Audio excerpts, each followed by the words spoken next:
Bem-vindos ao Cinema Grill, seu rodízio semanal de filmes. Eu sou Gabriel Reis, sou host desse podcast e vou te contar o que eu assisti essa semana. No nosso cardápio nós temos O Sarcófago Moderno e o Roman Abramovich. Então os filmes que eu vou falar hoje é O Mistério de Silver Lake, um filme de suspense de 2018, e o filme de ação / comédia chamado Rock'n'Rolla, do Guy Ritchie. Antes de começar, né, só lembrando, né, que você pode procurar, né, ver as listas dos filmes que eu tô assistindo na descrição do episódio, nos siga nas redes sociais, né, @cinemagrill no Instagram, e você pode mandar um e-mail, né, pra gente, se quiser comentar das coisas que eu falei, se quiser dar algum tipo de recomendação, fica livre aí, para você, um canal livre aí para vocês se quiserem conversar comigo, né, só me mandar um e-mail também, tem na descrição do episódio. Então vamos aí para esse episódio aí que vai fechar basicamente um mês do podcast. Então, que eu tô gostando bastante de fazer. Espero que vocês estejam gostando também de escutar. Vamos começar aí com um filme que dividiu muita opinião, mas eu adorei, que foi O Mistério de Silver Lake.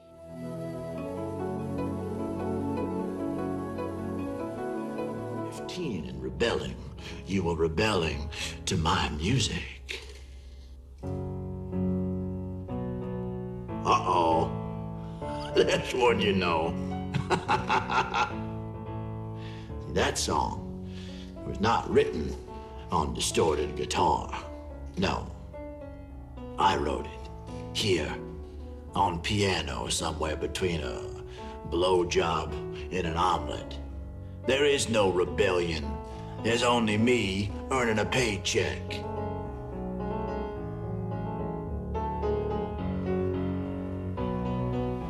I don't believe you. Well, good, because the real message was not meant for you. So it's better if you just smile and you dance and you enjoy the melody. Because this ugly old man, me, I am the voice of your generation. Your grandparents, your parents, and all the young people that follow you. I love rock and roll. Drop another dime in the jukebox, baby. Oh, look at you. Everything that you hoped for, that you dreamed about being a part of, is a fabrication. Your art, your writing, your culture is the shell of other men's ambitions, ambitions beyond what you will ever understand. Muito bem, então o primeiro filme que eu vou falar nessa semana então é O Mistério de Silver Lake. Esse é um filme de 2018 que tem uma duração de 2 horas e 19. O nome original do filme é Under the Silver Lake. O diretor é o David Robert Mitchell. Ele é estrelado pelo Andrew Garfield, a Riley Keough e a Topher Grace. Então eu vi esse filme porque eu já tinha ouvido falar muito bem dele, assim, por algumas fontes que eu gosto mais de acompanhar. Apesar de ter um ator que eu não gosto muito, que é o Andrew Garfield. Então não gosto do Homem-Aranha, odiei o Tic Tic Boom lá, o musical que ele fez pra Netflix esse ano. Então, assim, eu tava um pouco com o pé atrás, mas decidi aí vencer essa resistência e assistir esse filme. Eu assisti então na Apple TV, mas tem também no HBO Max e no Prime Video. A sinopse do filme, então a gente vai acompanhar um jovem que mora em Los Angeles e que não tem muito rumo. Você vê que ele tem alguns hobbies assim que ele cuida bastante, né, como jogar videogame, Nintendo, jogos antigos, e assistir bastante filme. E ele conhece uma vizinha nova ali no condomínio onde ele mora e ele começa a ficar obcecado com ela. Um dia ele conversa com ela, eles até ficam juntos, mas no dia seguinte ela simplesmente some do condomínio, ela se muda e não sobra mais nada. A partir daí ele começa a buscar, né, procurar onde essa vizinha se mudou, e acaba aí se envolvendo numa teoria de conspiração relacionada principalmente com a indústria de entretenimento de Hollywood. Nesse meio tempo, também tem uma série de assassinatos de cachorros na região onde ele mora, e que a polícia está investigando. Esse filme, se você gosta de filme de suspense, teoria da conspiração, coisas nesse sentido, existe uma chance grande que você goste dele. Só que pelo que eu falei, talvez você já deva ter sentido que é um filme bem diferente, assim, isso de novo, né, quando eu falei lá do Blonde, lá no primeiro episódio, aqui é outro sinal, né, sinal de filme diferente, que foge um pouco do padrão e que caso não seja muito a sua praia nesse sentido, talvez seja interessante você passar esse filme. Se você gosta, às vezes quer dar chance para um filme diferente e gosta de filmes de suspense, onde as coisas vão se abrindo muito mais do que o início, é um filme que eu pessoalmente gostei muito, muito, muito. Depois eu fui dar uma procurada, assim, na opinião de outros sites, assim, o pessoal da internet, e sei que é um filme que divide, assim, que tem gente que ama e tem gente que odeia, mas eu gostei bastante. Então, caso você tenha se interessado nessa sinopse, vai lá no Apple TV, HBO Plus, HBO Max, né, no Prime Video, assiste e depois você volta aqui pra gente conversar, beleza? Então, começando, né, esse filme, então a gente vai acompanhar o Andrew Garfield ali, né, o personagem do Andrew Garfield, onde ele mora nesse condomínio, dá pra ver que ele tá sem muita função, assim, na vida, assim, tá meio paradão, assim, e fica espiando os vizinhos, né, não tem muito o que fazer. Ele encontra essa vizinha, então, na piscina ali, já fica meio de olho nela, né, e resolve encontrar, um dia acaba encontrando ela pelo corredor, conversa com ela, ele entra na casa dela, eles acabam ficando, mas chega mais duas colegas de quarto e ela fala assim que a gente se vê amanhã, depois a gente combina alguma coisa de sair. Então ele sai, né, da casa, combinando, né, de ver ela no dia seguinte, e acontece que ele retorna no dia seguinte para ver essa vizinha e ela sumiu. Mas assim, de uma forma muito súbita, porque ele saiu de lá de noite, assim, mais tarde, e de manhã cedo ele veio ver ela e não tem mais nenhum móvel sobrando na casa. E além disso tem um desenho estranho na parede, assim, com dois losangos, como se fosse um 8, assim, né, 2 quadrados ali conectados. Ele então fica curioso, você já percebe desde o começo do filme que ele é uma pessoa que gosta de conspiração, códigos, né? Então ele começa a ficar, né, curioso para saber o que aconteceu e para onde ela foi. Nisso, outro dia, chega uma menina nesse apartamento vazio e pega algumas coisas dessa vizinha, né? Pega algumas coisas, ele vê e começa a seguir ela. Segue ela até uma festa onde tem uma banda que se chama Jesus e Suas Noivas Vampiras, né? Então é uma banda bem alternativa que começa a cantar. Ele fica intrigado, se pergunta para aquelas pessoas se eles sabem o que aconteceu com ela e ninguém sabe dar muita resposta. No outro dia, aparece uma notícia no jornal de que um magnata ali de Hollywood foi encontrado, que ele estava desaparecido e ele tinha morrido num acidente de carro. O carro estava queimado e tinha 3 mulheres juntas no carro que estavam mortas. E uma delas era a menina que ele estava procurando. Então ela morreu nesse carro queimado. Nesse meio tempo, ele começa a ler algumas historinhas, assim, um folhetim de terror, assim, aqui, ali na região onde ele mora, que se chama Under the Silver Lake, né? Que é o nome do filme. E nessa história ele vai fazendo em formato de quadrinho algumas lendas urbanas daquela região. Então tem uma dos quadrinhos que é sobre esse matador de cachorros, esse assassino de cachorros que é uma realidade ali na história, que tem várias...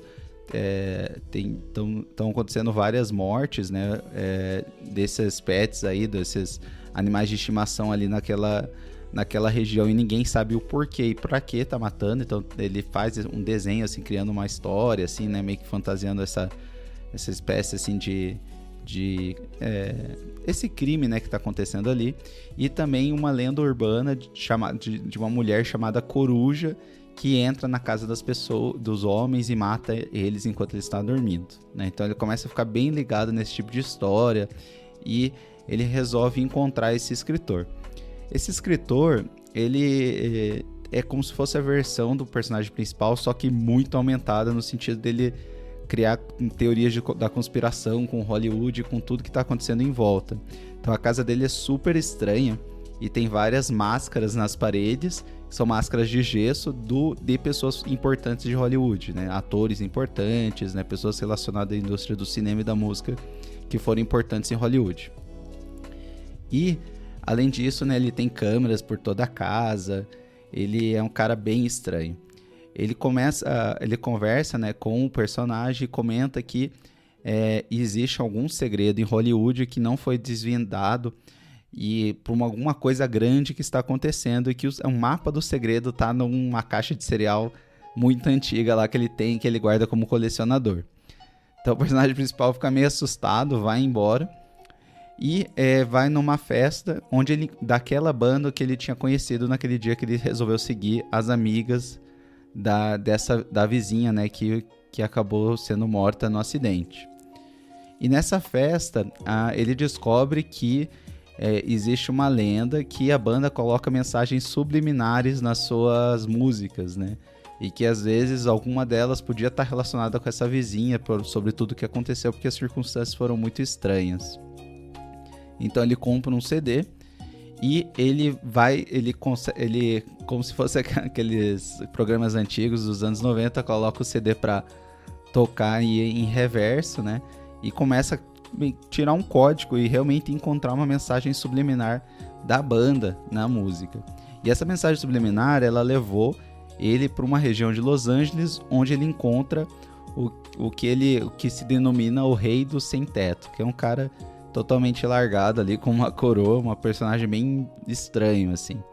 Ele leva o personagem principal para um bunker, assim, para uma região afastada, onde ele entra, só tem uma portinha na entrada e é subterrâneo. Ele vai descendo sozinho até que ele chega numa casa totalmente nova, reformada debaixo da terra. Então uma cama, TV, uma casa nova, assim, né? E de alto padrão, alto luxo debaixo da terra. Ele sai de lá e daí ele entende que aquilo é como se fosse um bunker mesmo, né? Por alguma guerra nuclear, algo diferente vai acontecer e que somente algumas pessoas vão ter acesso a essas moradias, né? E é isso que a banda tá dizendo na mensagem subliminar, né? Tá alertando algumas pessoas sobre a localização desses bunkers por toda a Los Angeles, né? Então ele confronta a banda, o vocalista, né? E o vocalista fala que ele não escreveu a música, que foi um compositor que é muito famoso de Los Angeles que escreveu essa música e que botou essa mensagem subliminar lá no texto, tá? Então ele vai até esse compositor, e que é a melhor cena do filme pra mim, que ele confronta ele que ele tem uma baita mansão e confronta nele porque ele tá colocando essas mensagens subliminares e pra quem, né? O que vai acontecer? Vai ter uma nova guerra mundial? Vai ter... O que está acontecendo que estão construindo esses bunkers e isso está sendo tudo muito secreto. Então que o compositor começa a confrontar ele, falando que ele escreveu todas as músicas, que eles só mandam ele botar essas mensagens complementares e ele compõe em cima delas. Então ele começa a tocando piano, tocar várias músicas conhecidas, seja antigas ou seja recentes, assim, do último ano. E começa a provocar o protagonista, que é fã do Kurt Cobain. Então ele começa a tocar umas músicas do Nirvana, falando que ele que fez, que tudo que as pessoas gostam ele fez, ele que molda a mente das pessoas.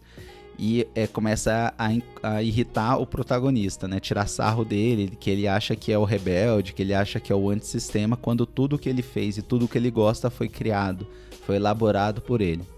E nisso ele puxa uma arma e tenta matar o protagonista, não consegue, o protagonista vai e mata ele com uma guitarra. Então ele foge e fica meio que sem resposta, né? Ele sabe que algo está acontecendo, algo grande, mas não sabe quem que pagou o compositor, quem é esse grupo por trás que estão fazendo esses bunkers e estão deixando essas mensagens subliminares nas músicas. ele vai para uma festa, né, por um acaso, que acontece muito ao longo do filme, que eu vou comentar mais nas minhas impressões, né? Por um acaso ele acaba parando numa festa, e nessa festa ele encontra a filha do magnata, que foi o magnata, né, que morreu naquele acidente de carro com a vizinha dele. Ele entra no assunto, eles começam a conversar, e a filha mostra para ele uma pulseira que ela encontrou no escritório desse magnata. Na pulseira tem um código, uma sigla ali que ele não sabe identificar, e é como se fosse uma jogada de xadrez, assim, acho que é G6 para H6, algo assim. Nisso ela também comenta que ela está se sentindo perseguida, que ela acha que tem alguma coisa errada acontecendo e que essa pulseira deve ter alguma informação valiosa, porque ela sente que está sendo seguida, está sentindo que está em perigo, que alguém pode matá-la. Nisso, eles saem e, de fato, ela toma um tiro e ela acaba morrendo. Então ela é assassinada, o personagem principal consegue escapar e vai para casa com a pulseira dela. Ele descobre então que a pulseira de fato tem uma direção e uma localização que não é num tabuleiro de xadrez. Ele relaciona com várias coisas ali que ele tem em casa, e ele consegue consegue daí uma localização. Nesse meio tempo, ele descobre que aquele escritor lá que ele conhecia, que era bem estranho, ele se suicidou. Quando ele foi visitar ele acabou descobrindo isso, que a polícia estava na casa dele, e ele acabou se suicidando. Ele resolve invadir a casa ali quando a polícia vai embora e olhar nas câmeras, já que esse escritor era bem paranoico e tinha várias câmeras dentro de casa. E nas câmeras ele encontra aquela figura mitológica, né, aquela lenda urbana que ele tinha escrito, né, nos seus livros, que era a coruja entrando na casa e matando o escritor. Ele rouba aquela caixa de cereal, e junto com essa caixa de cereal e o código ali da pulseira, ele consegue encontrar uma localização em Los Angeles. Então, né, fechando, né, tudo que ele precisava, que era uma região, algum local que trouxesse as respostas que ele estava buscando. Quando ele chega lá, ele percebe que é como se fosse uma espécie de culto. Então tem várias casas, pessoas vestidas de branco, né? E ele encontra uma delas, que é um senhor mais velho com 3 mulheres. E ele explica, então, que o que eles fazem ali é uma preparação para transcender. E essa transcendência é justamente o motivo que existia essas casas subterrâneas que ele encontrou. Então eles levam, um homem que leva 3 noivas, né? E eles levam comida ali para 6 meses, entretenimento para 6 meses, e ficam lá porque na crença deles, eles vão transcender.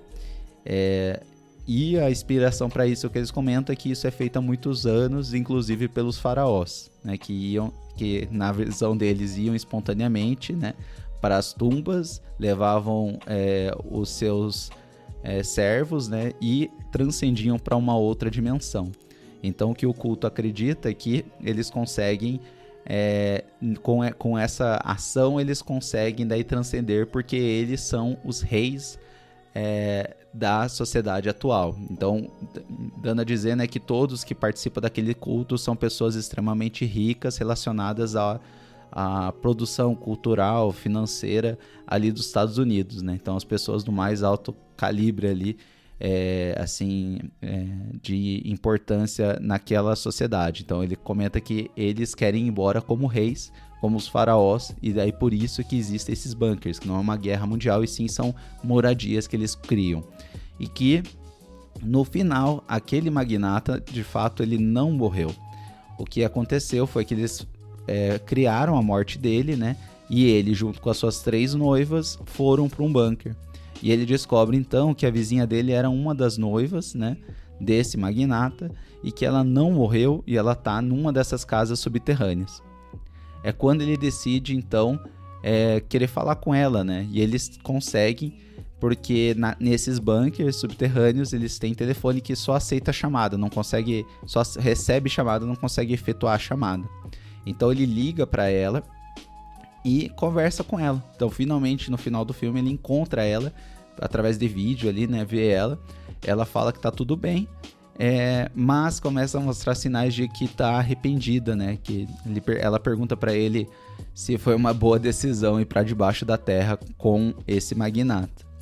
E o pior é que assim que eles decidem isso, né? E eles vão pra esse bunker, eles são cimentados pelo lado de fora. Então eles não têm mais como escapar.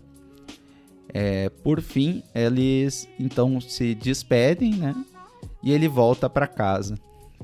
Numa situação que ao longo do filme vai mostrando que ele tá sem dinheiro, ele perde o carro porque não pagou a parcela e ele tá prestes a ser expulso de casa porque não tá pagando o aluguel.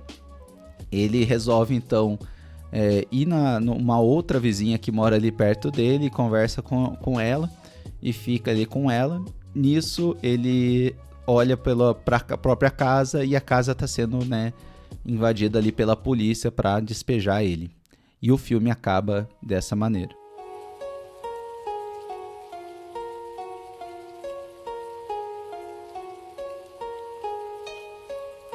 Ufa, esse filme, ele tem muita coisa acontecendo, né? Eu tive bastante dificuldade de escrever até em ordem cronológica tudo o que acontece, porque ele tem várias sequências, assim, que parece sonho, eu já não tenho certeza se isso aconteceu de fato ou não. Em linhas gerais, foi isso que eu resumi, né? Pra quem assistiu o filme, eu acho que conseguiu seguir essa linha, né? Se você não assistiu, eu contei algumas coisas, mas ainda assim a essência do filme não se perdeu, tá? E o que eu achei muito legal desse filme é justamente essa característica de descoberta, né? Então a gente começa o filme muito sem ideia do que as coisas, uma coisa que vai chegar nesse ponto, né? Então primeiro a gente só vê assim um cara obcecado com uma menina que ele acabou de conhecer. E isso vai levando para uma série de teorias e uma série de problemas, né, que vai cada vez ficando mais grave, né, culminando com esse final de que a menina se cimentou como se fosse uma espécie de sarcófago, né, com esse magnata. Então, o legal desse filme é justamente o personagem principal. A gente percebe através de várias cenas que ele é uma pessoa que gosta muito de teoria da conspiração e de códigos, né? Ele comenta com a namorada dele ali, que tem uma pequena parte do filme, que ele percebeu que alguns filmes têm alguma espécie de código que ele não conseguiu descobrir. Ele anota esses códigos num papel e guarda com ele como se fosse tudo grande parte de um esquema. E isso põe em dúvida muito do que acontece na história, porque a gente não tem certeza se é paranoia dele, se é algum tipo de sonho ou se de fato as coisas estão acontecendo, porque é uma história tão maluca que a gente fica na dúvida de se de fato está acontecendo ou ele que está achando coincidências do além, né? Então o filme ele reproduz muitos padrões de outros filmes, né? Então a gente sabe que esse personagem principal ele é um cinéfilo, né? Que ele gosta muito de filme, e várias cenas desse filme ele reproduzem algumas cenas de filme famoso, como se a gente estivesse dentro da mente dele e ele está criando tudo, né? Inclusive mostra, né, que ele tem uma Playboy lá que é a favorita dele, que era a primeira que ele ganhou quando ele era criança, quando ele era adolescente. E uma das cenas, e a capa é uma capa bem diferente, assim, uma mulher assim na água. E uma das cenas, né, a cena em que a filha do magnata morre na frente dele é justamente, exatamente igual, uma reprodução dessa capa, né? Como se fosse algo assim que ele tirou da memória dele, né? Então, algumas cenas são exatamente iguais a alguns filmes clássicos, principalmente, né? Então, ele faz menção bastante relacionada ao Janela Indiscreta, por exemplo, do Hitchcock, alguns filmes mais clássicos de Hollywood. Então, a gente fica na dúvida se tudo que a gente está vendo é uma coisa que ele está inventando totalmente ou se tem alguma verdade dentro, sabe?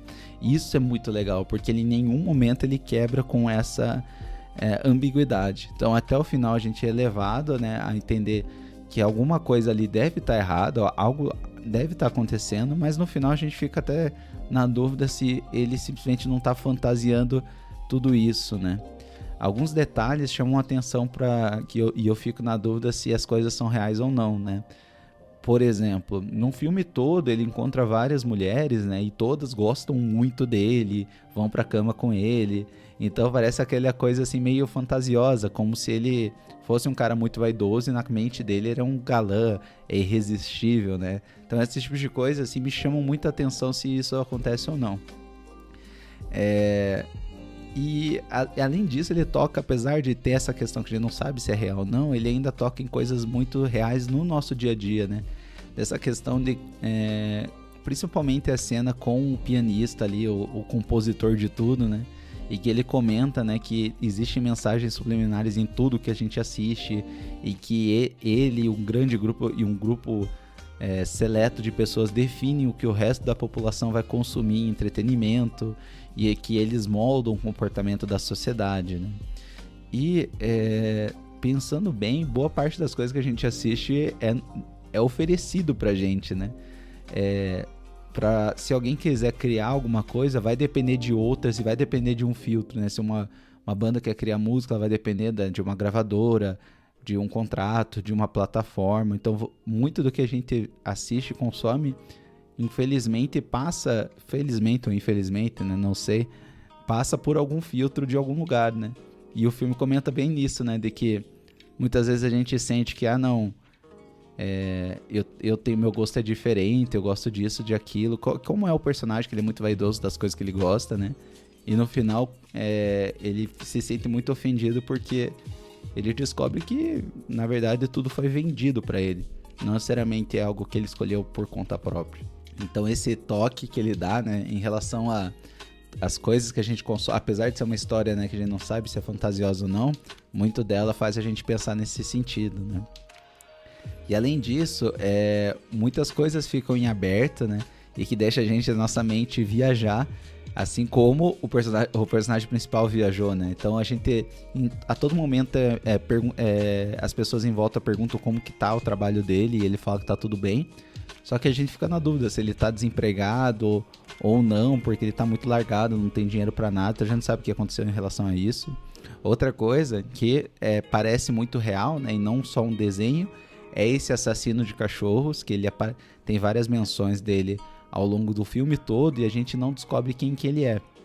Além disso, tem uma cena bem particular em que as pessoas do culto, né, aquele rei dos mendigos, lá, rei do sem-teto, encontra no personagem principal vários biscoitos, assim, várias comidinhas de cachorro, sabe? E não fica muito bem claro porque ele tem isso no bolso, né? Dando a entender que ele, inclusive, é um dos suspeitos, né? Mas não é explicado, né? E também, como eu disse, né, e é o ponto que eu mais gostei da história, em nenhum momento é explicado, né, essa paranoia dele, primeiro de onde que veio, né, porque ele tem essa questão, e que a gente já percebe desde o começo que boa parte das coisas ali é um exagero dele, né, mas a gente sente também que tem alguma coisa acontecendo, porque muitas pessoas ao em volta reagem a esses acontecimentos, né, do carro que queimou, do sarcófago, do bunker, né? Eu fico pensando como que ele teria inventado esse tipo de coisa, né?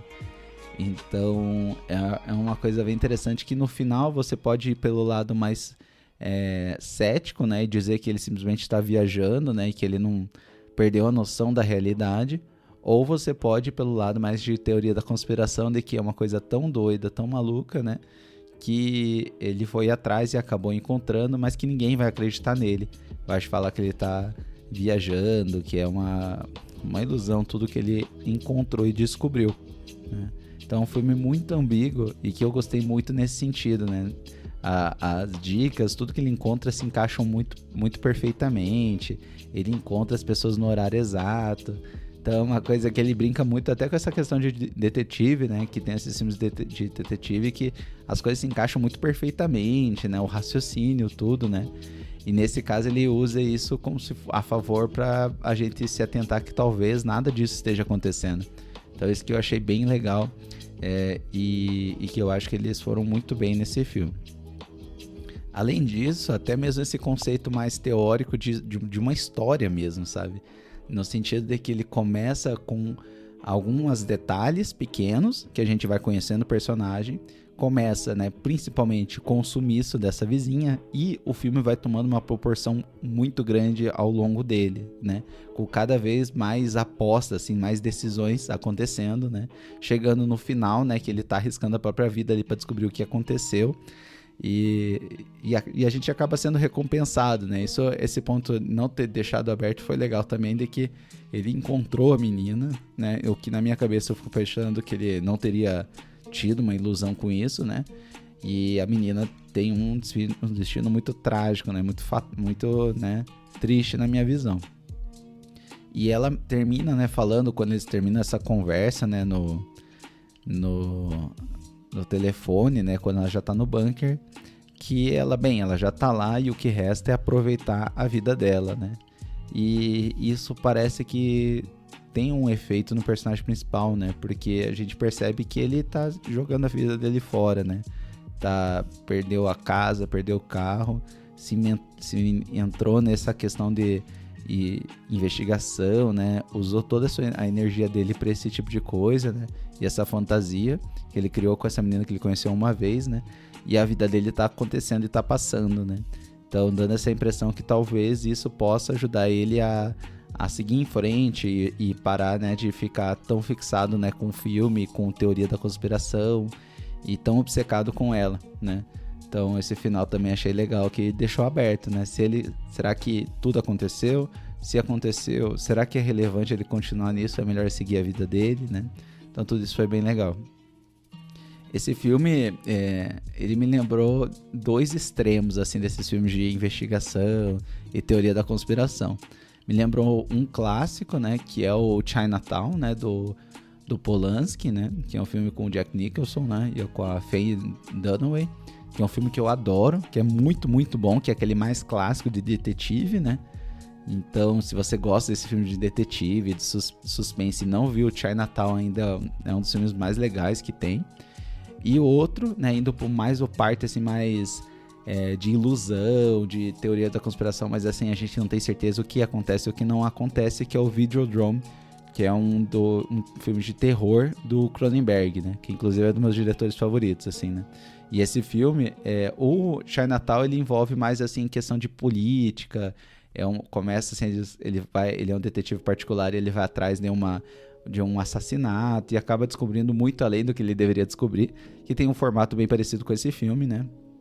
E o Videodrome também, que ele acompanha um homem que é dono de uma rede de TV assim, alternativa, que mostra que tem pouco público, e o público dele ele consegue porque ele passa coisas mais gráficas, né? Coisas mais chocantes, e eventualmente ele tem acesso a uma fita chamada Videodrome, que tem cenas assim que se suspeitam de mortes reais, e isso vai tomando um rumo muito grande e vai tendo toda uma teoria da conspiração por trás. Então esses dois filmes me lembraram, quando eu assisti o Mistério do Silver Lake, me lembraram desses dois filmes que eu já gosto bastante, né?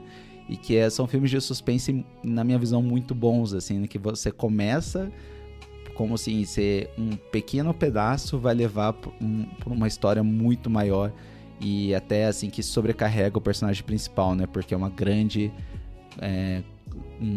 grupo, alguma ideia muito maior do que a gente imaginava no começo do filme, né?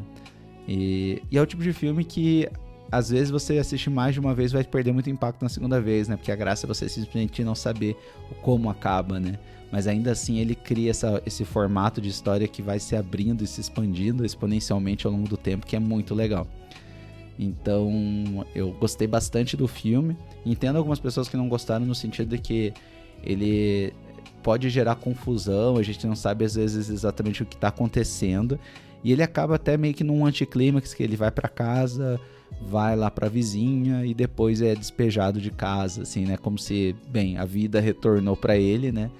E a fantasia, né? Ou a teoria da conspiração, ou a investigação dele era muito mais interessantes, né? Então talvez, acho que até isso ele foi uma coisa proposital, né? Pra gente acabar o filme até como um balde de água fria, né? Tipo, ele encontrou a mulher, acabou ali, não tem mais mistérios a resolver, e ele segue pra vida normal dele, que tá um caco, né?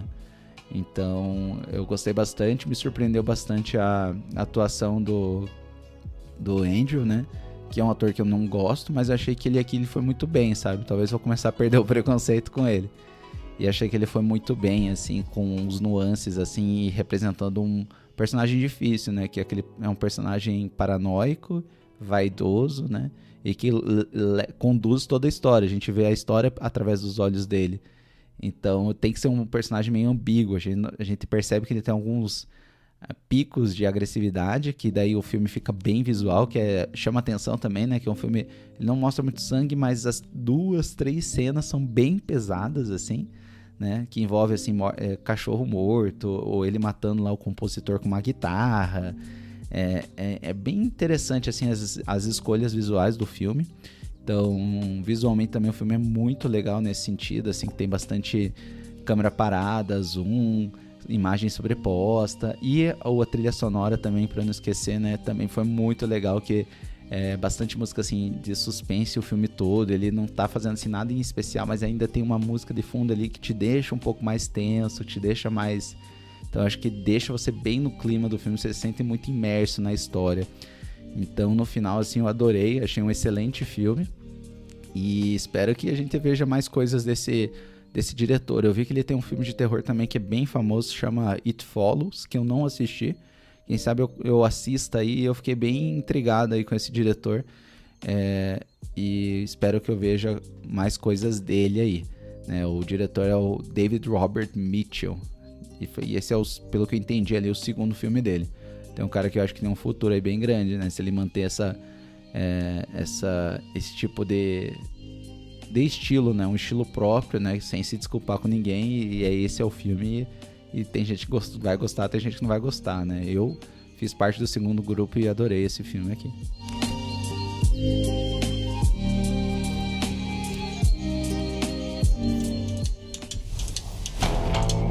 Troubled rock star Johnny Quid is missing, assumed dead. Johnny? If he's dead, that's the third time this year. I'm dead, Pete.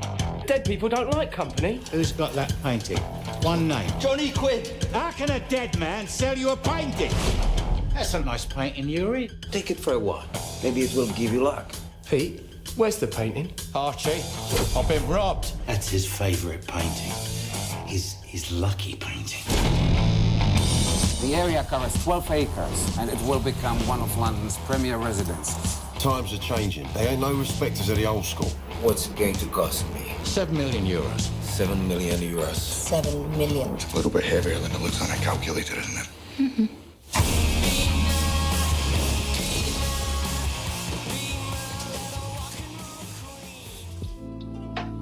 Então, o segundo filme aí que eu vou comentar é o Rock'n'Roller. É um filme de 2008, de 1h54, do diretor Guy Ritchie, que é estrelado aí pelo Gerard Butler, o Tom Wilkinson, o Idris Elba, o Tom Hardy e a Thandie Newton.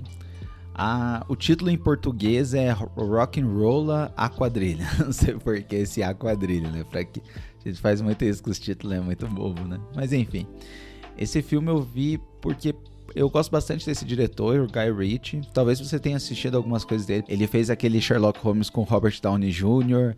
Ele fez alguns filmes de ação bem famosos, por exemplo, o Snatch, que é aquele filme de ação, comédia com Brad Pitt. Fez Os Magnatas do Crime, um filme mais recente que eu gostei bastante de assistir. Então ele tem um estilo bem particular para quem já viu os filmes dele, né? São filmes assim de ação, mas bem pegado, bem puxado para comédia, assim, bem puxado para várias reviravoltas, vários personagens, aquela edição mais espertinha, assim, mais rápida, com bastante música, bem divertida, né? Então por isso que as coisas que vão saindo dele, eu tô tentando assistir todos os filmes dele, já vi alguns, né? E esse era um que tava sobrando e resolvi assistir. Eu assisti no HBO Max, mas também tem no Apple TV e no Prime Video. A sinopse é um filme que acompanha o braço direito do chefe da máfia de Londres, né? Ele conta a história em primeira pessoa, e um momento ali em que ele fecha um negócio com um bilionário russo que chegou ali em Londres, né? Além disso, acompanha um grupo ali de ladrões, ali de criminosos em Londres, uma contadora, e o filho desse chefe da máfia, que é um cantor de rock and roll, né? É um filme que daí vai brincar muito com reviravolta, um dá golpe no outro, um roubar o outro, aquele filme mais de criminosos entre si ali, né? Cada um tentando sobreviver, e que bem pegado para comédia. Esse filme, se você gosta de ação puxado para comédia, como eu disse, né? Com bastante música, piada, né? Aquela humor mais negro, né?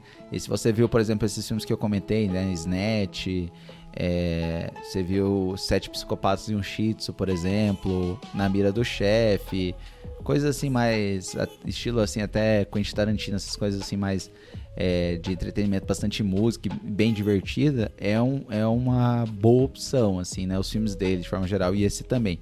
Se você prefere, né, aqueles filmes de ação um pouco mais sério, mais sisudo, assim, né, sem muita piada, aquele negócio assim mais, até puxando um pouco mais pro lado mais realista, assim, não vai ser sua praia, assim, definitivamente, tá? Eu achei bom, não é o melhor filme do Guy Ritchie, assim, eu acho que esse fica indo pra um lado de uns mais ou menos, assim, que não faz tanta diferença, né?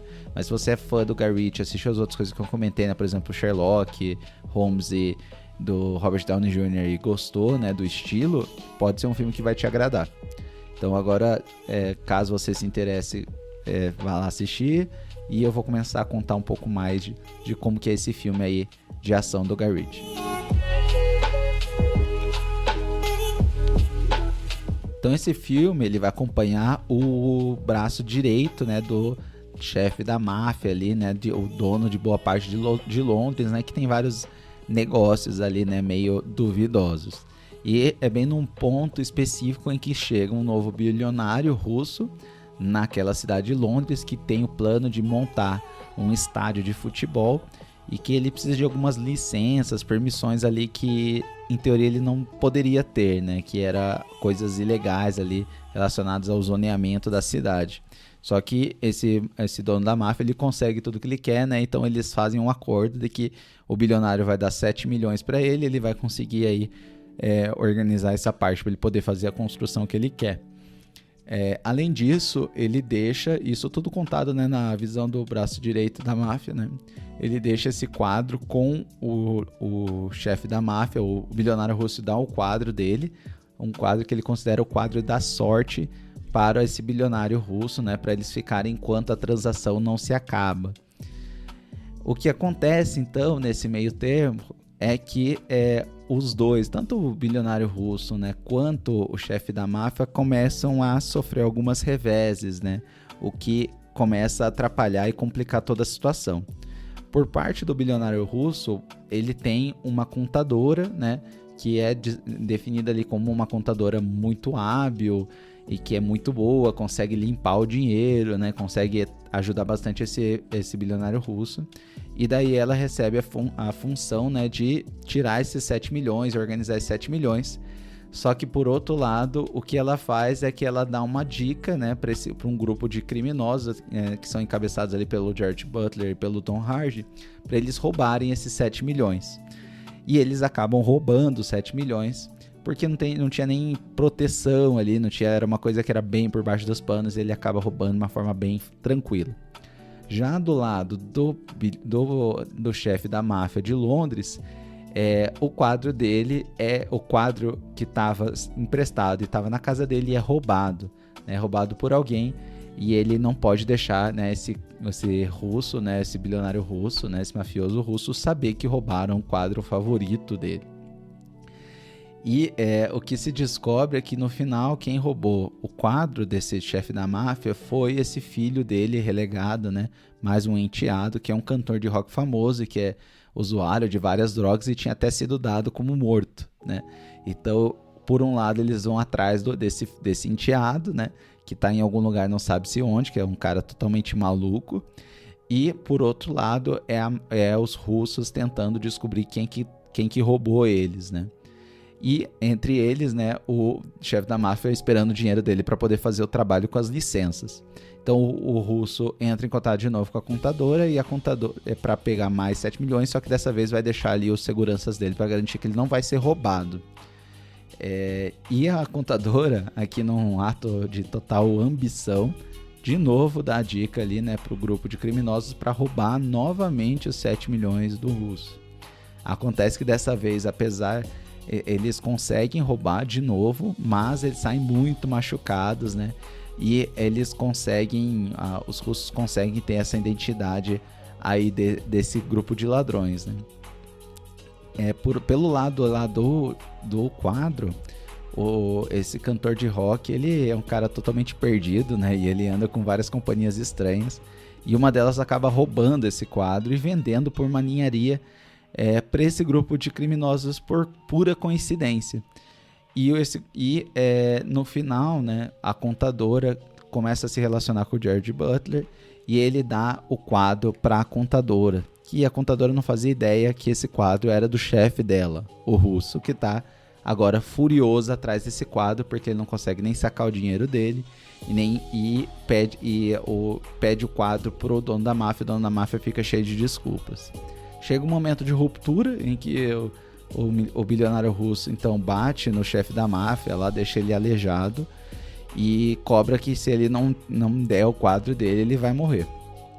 Até que ele vai encontrar a contadora e encontra o quadro dele na casa da contadora, né? E daí, nisso, fica bem claro que ele mata a contadora. Por outro lado, uma coisa que durante todo o filme é dita é que a maior parte daquele grupo de criminosos, grupo de mafiosos, passou algum tempo na prisão e eles sabem que tem um informante dentro daquele grupo, né? E eles finalmente conseguem essa informação. O mafioso então consegue capturar o enteado, né? E eles vão para um último confronto lá e é revelado então, né, que o informante no final era o próprio chefe da máfia e ele que fez todo mundo ser preso. Então o braço direito então mata o seu próprio chefe, né? E o resto do grupo aí sobrevive dos criminosos. Esse filme, contando, ele é muita vira e volta, assim, várias cenas assim, diferentes, né? E ele funciona muito mais visualmente do que você descrever ele, né? Que é aquela coisa de vai e volta, de confusões, né?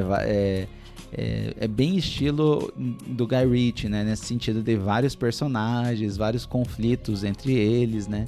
E que foi feita várias vezes por ele, né? Por exemplo, ele tem aquele filme lá, Dois Canos Fumegantes, que é o primeiro dele que tem bem esse estilo, né? E outros como o Snatch, né? Que é o mais famoso dele com Brad Pitt, né? Que tem esse mesmo estilo, né? Que é envolvido ali que roubaram diamantes e daí uma coisa leva a outra, né? E os Magnatas do Crime também, que ele tem uma fórmula bem parecida, né? O Guy Ritchie, ele tem esse estilo bem parecido de vários personagens, várias coisas acontecendo entre si, mas a estrutura é a mesma, né? Isso eu senti um pouquinho mais nesse filme, sabe? No sentido de que não teve tanta coisa nova acontecendo. E pra mim, que já assisti os outros filmes dele, eu sinto que esse filme não acrescentou muito mais pro repertório dos filmes dele, sabe? Então, é um filme que eu achei que ele, assim, não fede nem cheira, assim. Foi divertido, passou rápido, assim, assisti, foi legal ver. Mas é o tipo de filme que eu sinto que em breve eu vou ter esquecido que eu assisti, sabe? Não senti que ele teve tanta coisa nova acontecendo, né? E que até recentemente, né, o Magnatos do Crime ele lançou em 2021, se eu não me engano. E foi um dos filmes que eu mais gostei de assistir, assim, que é com Matthew McConaughey, com vários atores bem famosos, assim, e todos muito bem, e a história é muito divertida, né? E com a fórmula dele, só que eu achei que foi o melhor trabalho dele. O Snatch e os Magnatos do Crime, que é a mesma fórmula, só que a história em si é melhor, né? Os Magnatos do Crime focando mais nesse grande chefe da máfia também, de novo, só que daí mais traficante e usando a casa dos nobres ingleses lá que estavam falidos para cultivar maconha, e o Snatch envolvendo mais brigas de boxe arranjadas e uns diamantes ali que foram perdidos, né? Então todos têm esses objetos principais, mas eu sinto que ele estava mais criativo nesses dois filmes e são os melhores filmes dele, sabe? Inclusive, depois do Magnatos do Crime, ele lançou o filme esse ano, que é O Infiltrado, o nome do filme, que é até com o ator famoso, né, de ação, o Jason Statham, e é um filme que eu achei totalmente sem inspiração nenhuma, sabe? Eu tenho um pouco de medo que talvez ele possa estar indo para uma descendente agora, né? E eu sinto que ele tem que talvez mudar um pouco a fórmula, sabe? Porque talvez tenha esgotado o máximo ali nos Magnatas do Crime, né? Eu sinto que esses filmes entre si dele, os Dois Canos Fumegantes, esse Rock and Roll, Snatch, Magnatas do Crime, se você assistir eles em sequência, você vai ver que eles são, em teoria, muito parecidos, né? Então, eu acho que talvez chegou um limite, né? Tem o Sherlock Holmes, né? O primeiro e o segundo, que eu adoro. Eu acho dois filmes muito legais, muito divertidos, que deu uma renovada porque daí mudou totalmente o tema e daí a gente acompanha um personagem principal, então é o estilo dele escarrado, mas ele ficou só com um personagem, né? Então achei que funcionou muito bem nesse sentido. Só que agora eu senti, principalmente com o Infiltrado, nesse último filme dele, que começou a dar uma cansada essa fórmula, e eu acho que ele talvez vai ter que começar a fazer algumas coisinhas diferentes, né? Ele fez até o live action do Aladdin, né, pra Disney, que eu não gostei tanto, assim. E eu acho que talvez o foco dele é principalmente esses filmes de ação, ação e comédia, né? Mas eu acho que talvez ele chegou aí no limite criativo, e se ele começar a insistir demais nesse estilo de história, talvez ele vai começar a fazer alguns filmes mais ruins, como eu achei que foi esse O Infiltrado, né? Já esse estilo particular de filme, né, que é o ação-comédia, é um tipo de filme que eu gosto muito, só que a gente não vê ele com muita frequência, né? Eu pessoalmente, assim, sinto que não tem tanto filme como esse, né? Como o Snatch, Os Magnatas do Crime. E como eu comentei ali, né? Um dos meus filmes favoritos, assim, da vida é esse filme chamado Os 7 Psicopatas e um Shih Tzu. É do mesmo diretor que fez um outro filme que eu adoro, que se chama Na Mira do Chefe. Se vocês tiverem a oportunidade, assim, de passar pela frente ali, ó, tá passando ali no Netflix e acabar passando na frente, assistam se você gosta muito desse estilo, porque são filmes que são muito divertidos, humor negro, de ação, e que eles são bem criativos, assim, me lembram muito esse estilo do Guy Ritchie, né? Então, 7 Psicopatas e um Shih Tzu, né?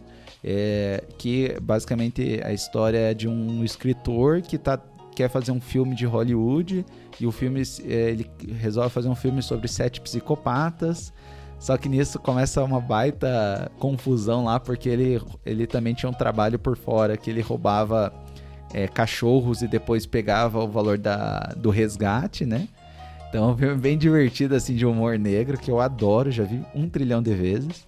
E esse Na Mira do Chefe, que em inglês é In Bruges, que é um filme mais de estilo de máfia, que é até com Colin Farrell. Ele começa com o Colin Farrell cometendo algum tipo de crime ali pro chefe da máfia, assassinando alguém e tendo que fugir de Londres para ficar um tempo ali, né, meio que mais na surdina. E daí eles vão para Bruges, né, que é uma cidade na Bélgica, e ele tem que ficar lá até o chefe dele falar que ele tem que ir embora, né? Só que daí ele começa a desconfiar se ele não tá sendo armado, né?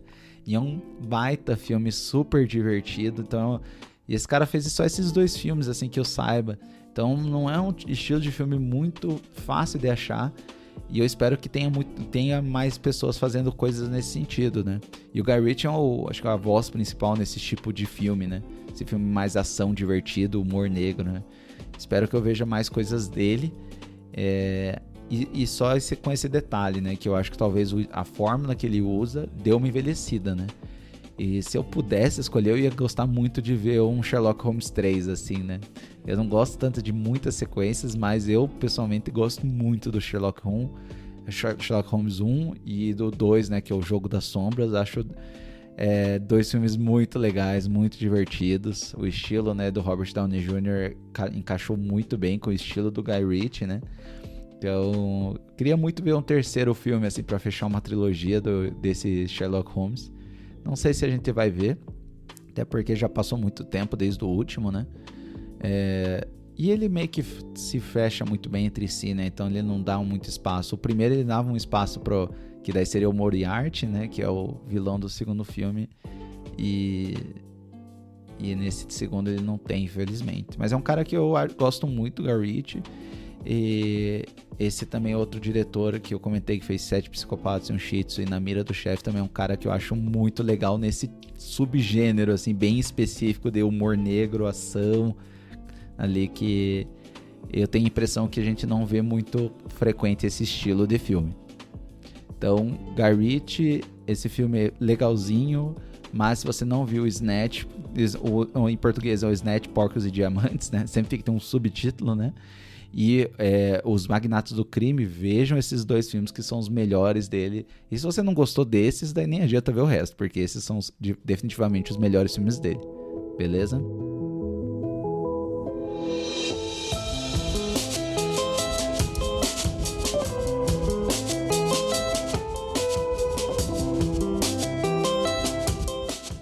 muito bem, terminamos aí nosso 5º episódio, né? Quando esse episódio sair vai ser dia 23, então pouco tempo ali já vai fechar nosso mêsversário aí do podcast, né? Então 5 episódios, né? Tô gostando bastante de fazer, acho que tô conseguindo pegar alguns filmes diferentes, né? E tô falando das coisas que eu assisto, né? Não comento tudo, porque tem alguns filmes que eu sinto que não tem muito mais, assim, espaço pra falar, ou alguns filmes que eu simplesmente não gostei, achei totalmente esquecível, né? Por exemplo, o Ingresso pro Paraíso, por exemplo, um filme lá com a Julia Roberts e o George Clooney, que eu odiei, então não tem muito o que ser falado. Um filme que eu gostei recentemente também, e eu não falei nada, é o Mágico de Oz, o clássico, né? Mas achei que tá sendo bem legal fazer esses episódios. Agradeço muito por você ter escutado. Se puder, então nos siga, seja no Spotify, no Apple TV, no Deezer, né? Vai ter alguma opção ali para você seguir o podcast, né? E receber notificação. E assim você fica, né? Recebe certinho ali quando chega um novo episódio, né? Os episódios saem então nas quartas-feiras, tá? Nos siga no Instagram, @cinemagril, né, para ver aí mais detalhes, um making off aí dos episódios, algumas coisas que eu comento lá, né? E se você quiser, pode nos mandar um e-mail, né, no podcast cinegril@gmail.com, tá?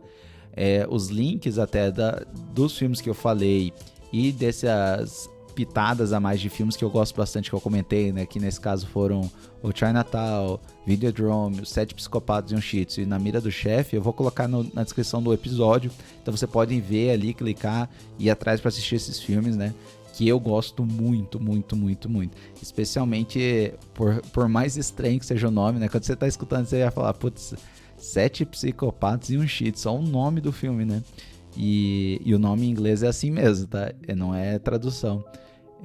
Só que o nome engana muito, sabe?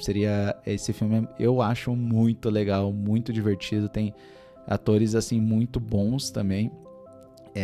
Depois dá uma olhada lá, tem o Woody Harrelson, tem o Colin Farrell, tem o Rockwell, né, que ganhou até o Oscar recentemente, tem o Walker também, né? Então tem o Christopher Walker, né? Então é um baita elenco, um baita filme, muito divertido, né?